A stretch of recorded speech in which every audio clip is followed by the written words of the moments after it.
Two defenseless puppies cry in front of a hospital, begging for help, but what happened left everyone speechless.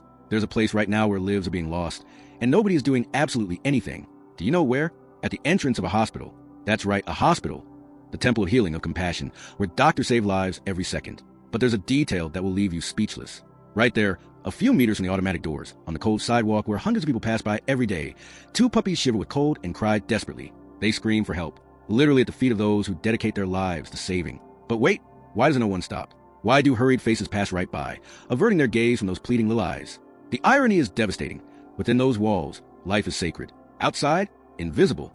And the most disturbing thing, these furry babies didn't appear there by chance. There's a story behind it that you need to know, and it will completely change how you see abandonment, because what happened to them could be happening right now on your doorstep. And you wouldn't even imagine it. Look, if you've ever felt that tightness in your chest watching a scene like this, if you've been through something similar, or simply believe this needs a change, I need to ask you something.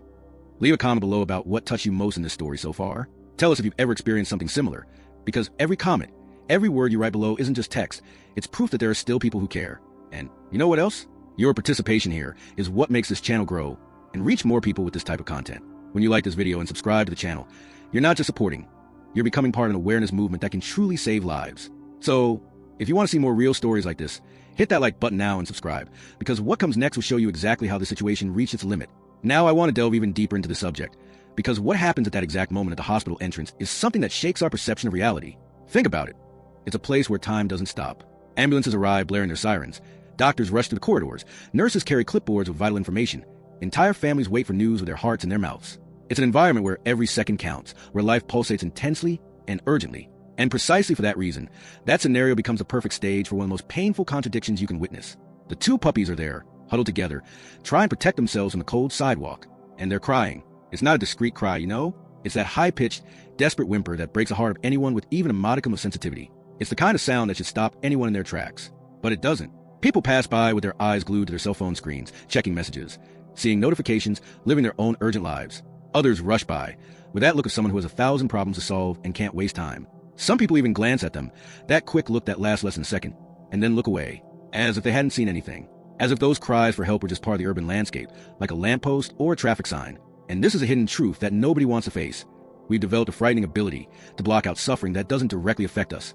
It's a defense mechanism, I know. We live in such a fast-paced society, so full of stimuli and demands, that if we stop to process every pain that crosses our path, we won't get anywhere. But when this becomes too automatic, when we completely lose the ability to pause for 2 minutes to look into the eyes of someone who needs help, then something profoundly wrong is happening. And the most disturbing thing, this doesn't only happen to animals, it happens to people too. How many times have you passed someone asking for help and pretended not to see them? How many times have you looked away from a difficult situation because it wasn't your problem? Those two puppies are living through a moment of pure terror. They don't understand where they are. They don't know why they were left there. They can't process the rejection they're feeling. All they know is that they're cold, hungry, scared, and that they need someone. And they call out. They call out with all the strength they have in those fragile little bodies. But the world around them keeps spinning, as if nothing is happening. The ambulance sirens drown out their whimpers. Hurried footsteps echo on the sidewalk, without even realizing they're stepping inches away from two lives that are literally begging for attention. It's a scene that carries a brutal symbolism. Even in the place where life should be most valued, where people dedicate their entire careers to saving and caring, suffering can go completely unnoticed when it doesn't knock on our door directly. And this leads us to an uncomfortable reflection on our own daily decisions. Because it's not just those hurried people who ignore the puppy's cries. It's all of us, in some way, when we choose not to see what is uncomfortable, when we transform empathy into something selective, something we only activate when it's convenient or when it won't disrupt our routine. The truth is that that cry breaks the harmony of the environment precisely because it shouldn't be there. It doesn't fit with the asepsis of the hospital, with medical objectivity, with the rush of those who come and go. It's the foreign element, the discomfort that nobody asked to exist. And that's why it's so easy to ignore. But these puppies didn't ask to be there. They didn't choose to be abandoned on the doorstep of a hospital on a cold day with no one caring enough to at least ensure their safety. Someone made that decision for them. And that person, whoever it was, knew exactly what they were doing. Because abandoning them right on the doorstep of a hospital isn't accidental. It's a silent message, a disguised cry for help that says, I can't take care of them, so I'm leaving them here hoping someone has more heart than I did. But the bitter irony of the story is that at that moment, no one did. And you know what's most revealing about this whole situation? It's what goes through people's minds at the exact moment they encounter the puppies. Because it's not that they are completely insensitive or inherently bad. What happens is much more subtle and, at the same time, much more dangerous. It's the instant judgment, that automatic thought that arises in less than 2 seconds and already defines our entire reaction. When someone sees those two puppies cry on the sidewalk, the brain immediately starts creating narratives to justify why they don't need to do anything. Oh, they must be abandoned, poor things. And that's it. The person has already categorized the situation, mentally stamped it, problem identified, and moves on. Because identifying the problem isn't the same as solving the problem, right? And then comes the next automatic thought, even more convenient. Someone will take care of it. That phrase, my friend, is one of the biggest traps of the modern collective mentality. It's the famous syndrome of diffuse responsibility, where everyone thinks someone else will take the necessary action, so nobody does. It's as if the presence of many people around creates an anesthetizing effect on our ability to act.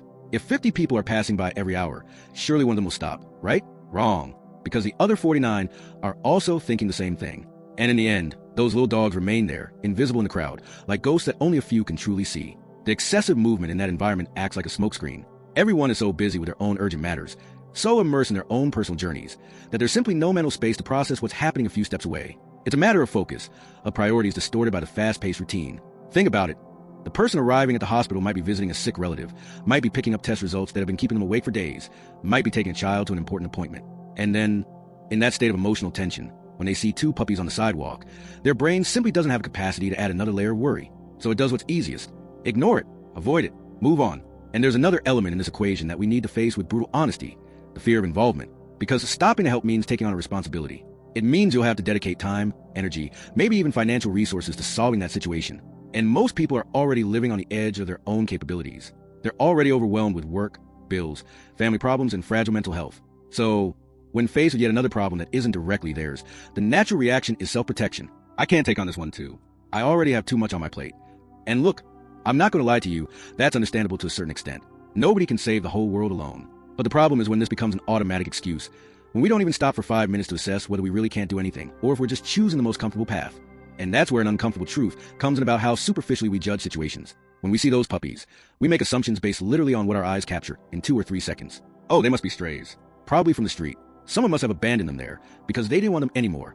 And with these shallow conclusions, we close the case in our heads. But what if these puppies had a completely different story? What if they were stolen from a family desperately searching for them? What if someone left them there temporarily intending to return and something happened?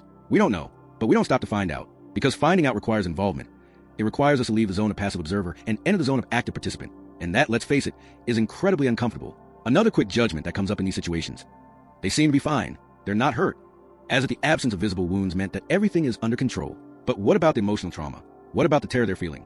What about the hunger that might be gnawing at them from the inside? These things don't show up at a glance. You need to stop, crouch down, look into their eyes, feel the tremor in their little bodies. You need to be truly present. And presence is exactly what's missing in that whole scenario. People are physically there, but mentally they're already 3 steps ahead, planning the next task on their list, mentally answering an email, thinking about the traffic they'll encounter on the way back. This fragmentation of attention is one of the biggest symptoms of our time. We are everywhere at the same time, and for that very reason, we are not truly anywhere. And then there's that silent, almost imperceptible judgment.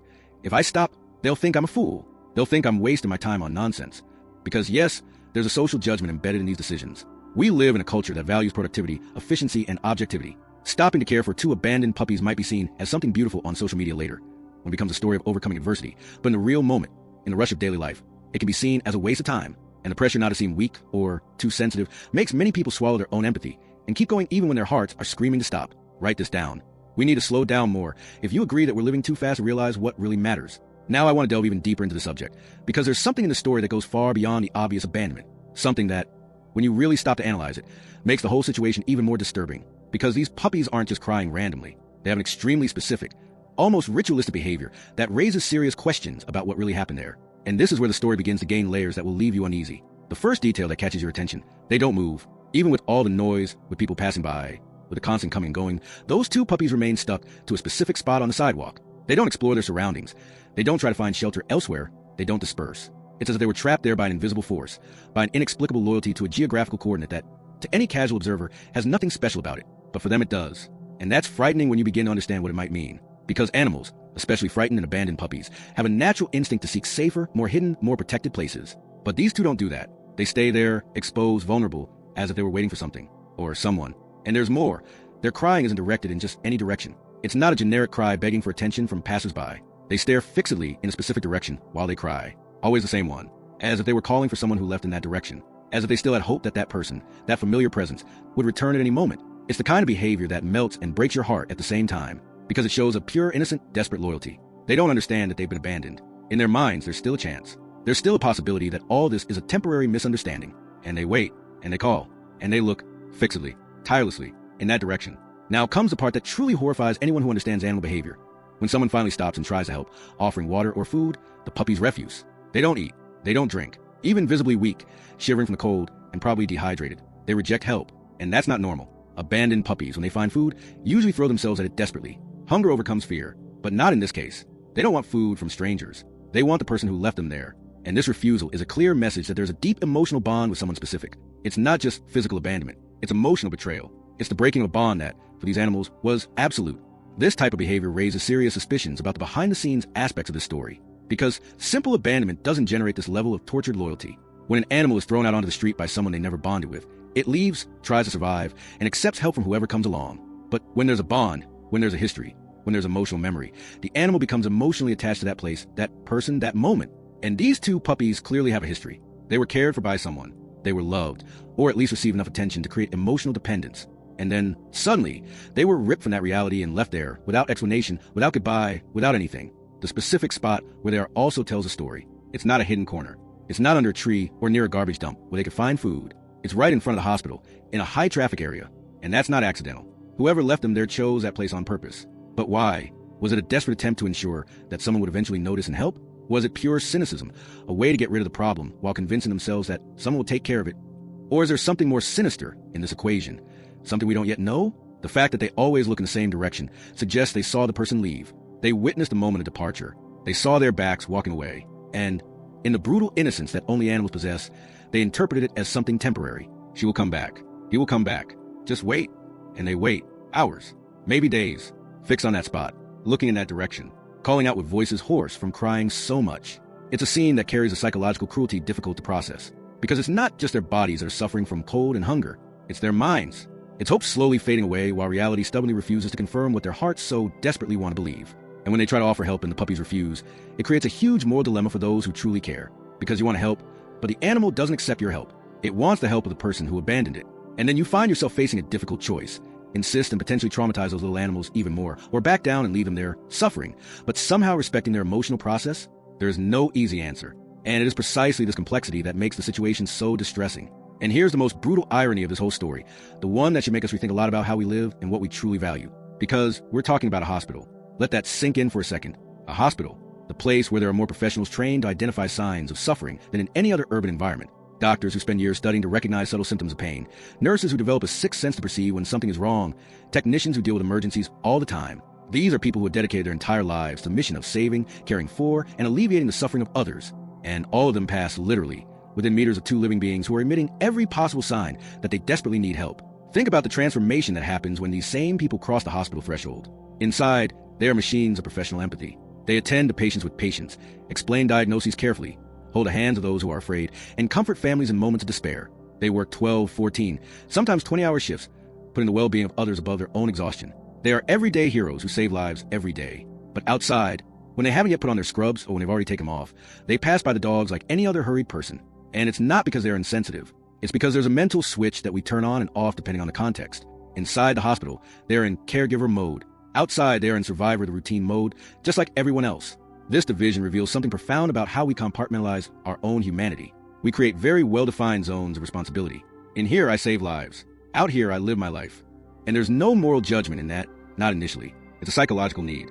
If we couldn't switch off a little after a tough shift in an emergency room, we'd go crazy. But the problem arises when this compartmentalization becomes so rigid that we completely lose the ability to transfer empathy from one environment to another. When the doctor who just saved a life inside the hospital can't see that two lives need saving outside, something is misaligned in our internal value system. And there's another layer to this irony. Technical preparation versus actual action. That hospital has all the necessary equipment to help the puppies. It has veterinarians who probably work there or live in the area. It has people who understand first aid, who know how to assess vital signs, who could easily determine the health status of those puppies. It has resources, it has knowledge, it has infrastructure. It's all there just a few steps away. But none of that matters if no one decides to stop and act. It's like having a fully equipped ambulance parked next to an accident, and no one inside realizing there are victims outside. The ability to save exists, but the perception of the need does not. This situational blindness is frightening, because it shows how we can be completely immersed in a noble purpose, and at the same time, completely disconnected from the practical application of that purpose outside the boundaries we have established. It's the difference between being a person who saves lives and being a person who embodies the value of saving lives in everything they do in all contexts, without needing a uniform or a specific environment to activate that part of themselves. And look, this isn't exclusive to healthcare professionals. It happens to everyone. How many times do we defend beautiful values on social media, share inspiring posts about empathy and compassion? But in practice, when faced with a real situation that demands action, we stray from it. The hidden truth is that it's much easier to be empathetic in theory than in practice. And the real danger that's just a few meters away and that nobody notices, isn't just the puppy's physical condition. Of course, they're at risk of dehydration, hypothermia, and hunger. But the greater danger, the most invisible one, is emotional. It's the trauma being etched into their psyches with each passing hour that goes unanswered in their despair. It's the message they're internalizing. I can cry, I can beg, I can give all the signs, and still I'll be ignored. This creates animals that either become extremely distrustful humans or become completely apathetic, resigned to their own fate.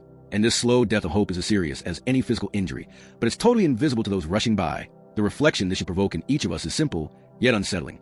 How many times are we so focused on fulfilling our predefined role that we lose sight of opportunities to make a real difference outside that script? How many times do we let haste, routine, fatigue, or simply lack of attention transform us into people who pass by suffering without even processing that it is there? And more importantly, do we really need a lab coat, a title, a specific context to activate the part of us that cares? Or could we simply be good people all the time, anywhere, with any being that crosses our path? Write this down. Empathy without borders. If you believe that caring shouldn't have a set time or place, but then, amidst all this chaos of indifference, all this collective blindness, something happens that completely changes the trajectory of the story.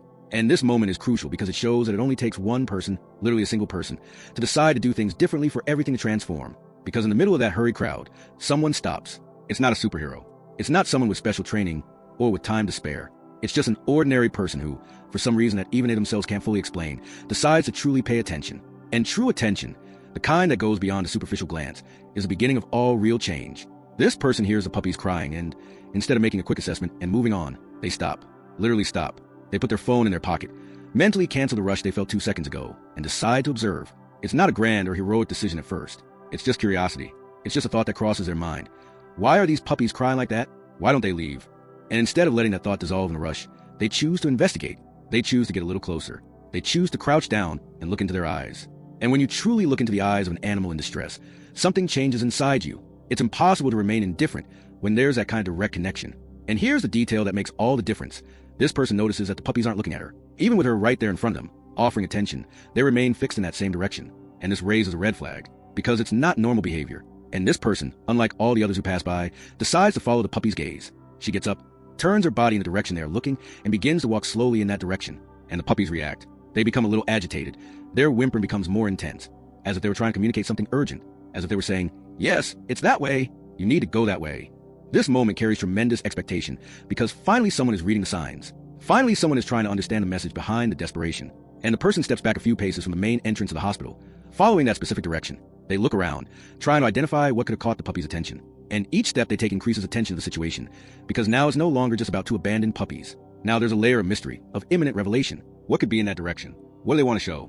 What do they know that nobody else knows? This turning point in the story perfectly illustrates how a single person's decision can trigger a completely different series of events. Because if that person had walked right past like everyone else, the puppies would have remained there, invisible, suffering in silence until someone eventually called animal control or until something worse happened. But she chose differently. And that choice, that seemingly small decision to stop and pay attention, is about to reveal something that will change everything. It's the kind of moment that reminds us that heroism doesn't have to come with a cape and superpowers. Sometimes, heroism is simply deciding to be present when everyone else has chosen to be absent. And there is something profoundly hopeful in this gesture, because it shows that no matter how many people have failed before, no matter how much time has passed, no matter how invisible the suffering of others may seem, there's always a possibility that someone will do things differently. There's always a chance that someone will break the pattern, question the obvious narrative, choose to go deeper. And that person, by following the puppy's gaze, is about to discover something that everyone else has missed. They are about to understand that the story wasn't just about abandonment. It was about something much bigger, much more complex, much more urgent. The puppies realize they're finally being heard, that finally someone is trying to understand. And you can see it in their behavior. Desperation takes on a new tone.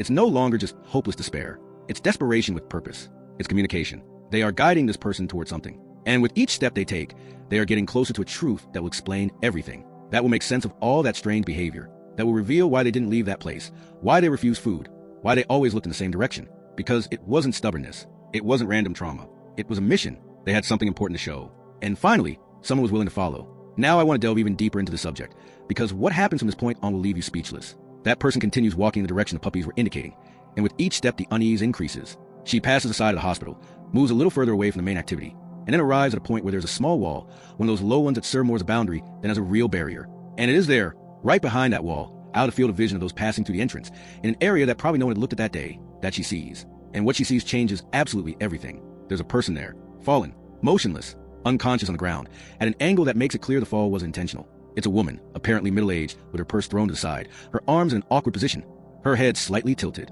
and she's completely alone. There's no one nearby, no one shouting for help, no one doing anything. Only those two little dogs, meters away, crying desperately, trying to draw attention to what everyone else was ignoring. And suddenly, everything makes sense. The strange behavior, the refusal to eat, the fixed gaze, the incessant crying. They weren't abandoned. They were on a mission. They were trying to save someone. The heart races. The person who finally paid attention runs a woman, checks if she's breathing, feels her pulse. She's alive but unconscious. There are no visible signs of serious trauma, but it's impossible to know what caused the fainting without a medical evaluation. It could be a drop in blood pressure. It could be a stroke. It could be uncontrolled diabetes.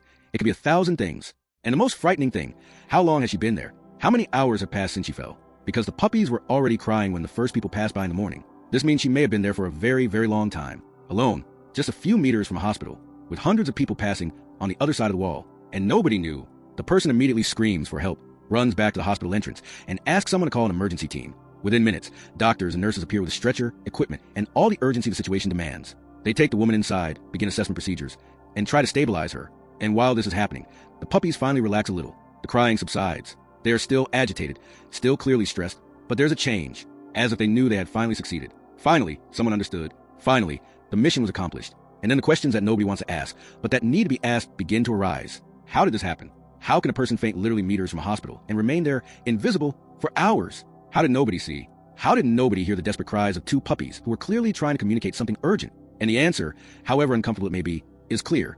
Because nobody was really paying attention. Because everyone was so immersed in their own emergencies that there was no mental space to process what was happening around them. Because we develop a frightening ability to filter out information that doesn't fit into our planned daily routine. But there's another, even deeper revelation in this story.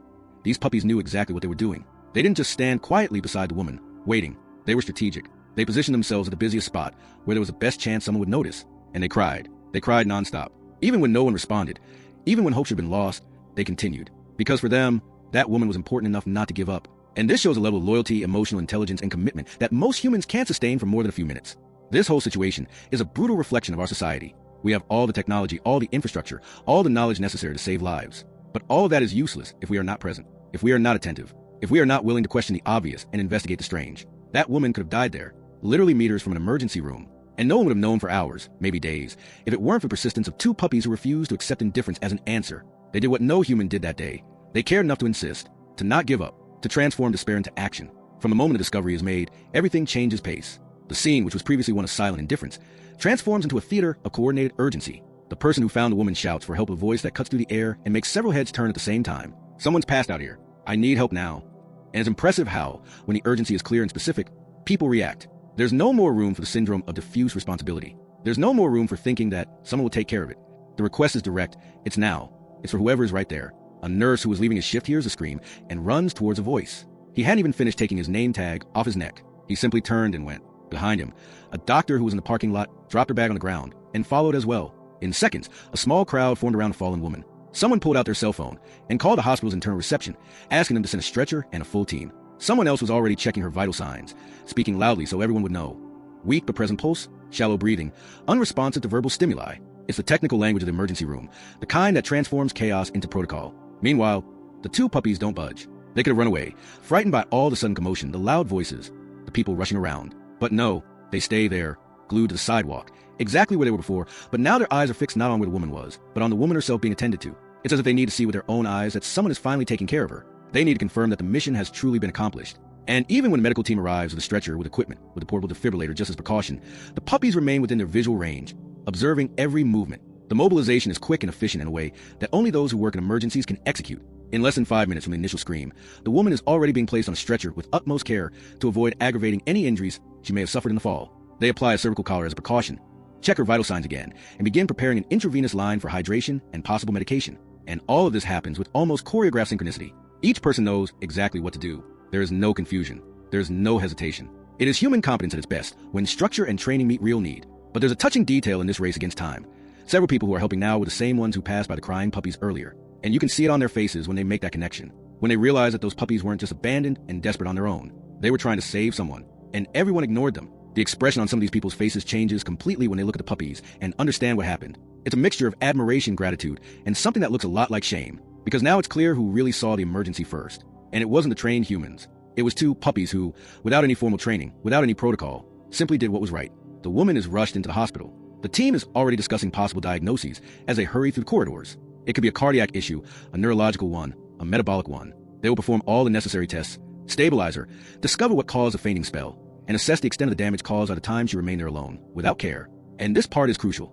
How much time did she lose? Because in medical emergencies, minutes make the difference between a full recovery and permanent damage, between life and death, often. And if it weren't for the puppies, if it weren't for their persistence, if it weren't for that one person who finally decided to pay attention, how much more time would have passed? Hours? Until the end of the day? Until someone noticed her absence at home and came looking for her? And the puppies, even seeing the woman being taken inside, don't completely relax. They remain restless, move around a little, whine softly, but don't leave that perimeter. It's as if they are now waiting for her to return.